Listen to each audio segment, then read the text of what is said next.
In our last video, we created an app where when we click on any of the box with the background color, the name of the color and the background here changes to that specific color. Now the requirement for us has changed, and to understand the requirement, we'll go through an application. So this application looks like a to-do app where we can select this and mark as complete.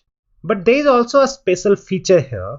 So when we clicked on the first one and we click shift and click on the second one, what we see is all the element between the first and the last one gets selected.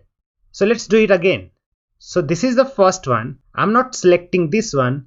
When I'm clicking on this, I have my shift pressed. So when I do that, everything in middle of first and last gets selected. How does this app knows that I am pressing with shift key? So in this video, we'll go on to understand that part. So here the new requirement for us is the text and the background color should only change if the user is clicking on the box with shift pressed. If the shift is not pressed, it should not change. So let's go ahead and try to make that. So here, when we click on any box, add event listener is listening for the click happening on the div, and when that happens, add event listener calls this function. So we need to notice one thing here. We are not the one who is calling this function. Add event listener is calling this function, and when somebody else is calling the function, they can pass any kind of parameter to it. So what add event listener does is, like, whenever click happens on div, add event listener will call this function.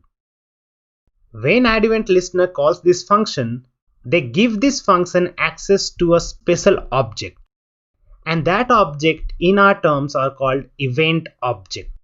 The object containing extra information about that specific event of type click that happened on div.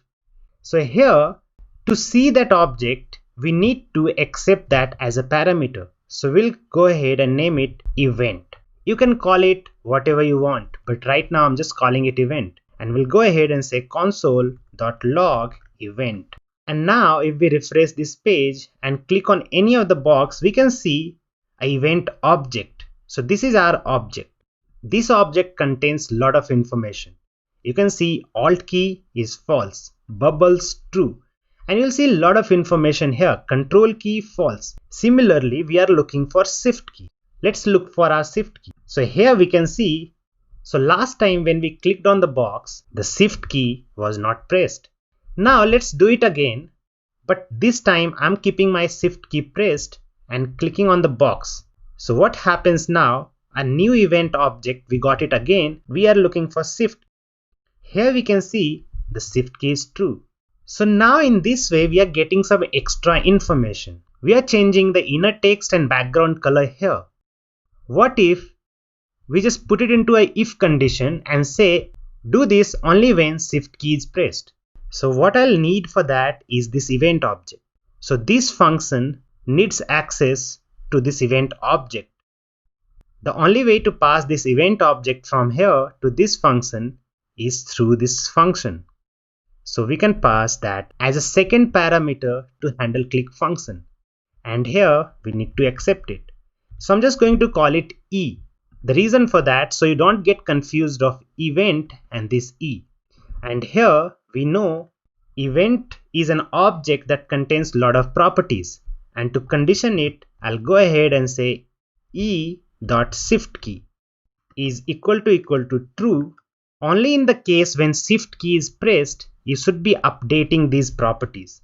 And if shift key is not pressed, we can go ahead and display some friendly message saying use shift key to change color.